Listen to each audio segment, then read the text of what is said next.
নতুন রাজ্য সভাপতি নির্বাচনের জন্য প্রস্তুত বিজেপি। কেন্দ্রীয় নেতৃত্ব শেষ কথা বলবে বলে জানালেন রাজ্য বিজেপি সভাপতি তথা কেন্দ্রীয় প্রতিমন্ত্রী সুকান্ত মজুমদার। আজ বিধাননগরে দলীয় কার্যালয়ে উচ্চ পর্যায়ে সাংগঠনিক বৈঠক অনুষ্ঠিত হল।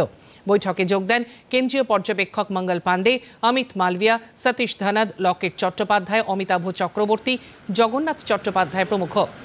রাজ্যের বর্তমান রাজনৈতিক পরিস্থিতি, বিজেপির সাংগঠনিক বিভিন্ন বিষয় নিয়ে আলোচনা হতে পারে বলে মনে করা হচ্ছে।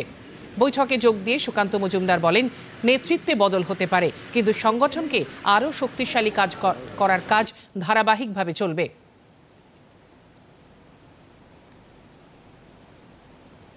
বৈঠকের মূল বিষয় হচ্ছে আমাদের সাংগঠনিক বিষয়।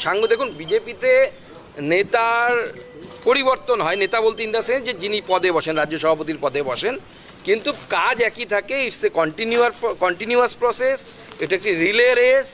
একজন ব্যক্তি সব পরিবর্তন করতে পারে না। বিজেপি এটা বিশ্বাস করে, এটা টিম গেম। আমি প্রথম থেকে বলে এসেছি, সেই টিম গেমের ক্যাপ্টেন পরিবর্তিত হয়। ধোনির জায়গায় সৌরভ হবে, সৌরভের জায়গায় ধোনি হবে, রাহুল দ্রাবিড় হবে, সচিন হবে, গেম একই থাকবে।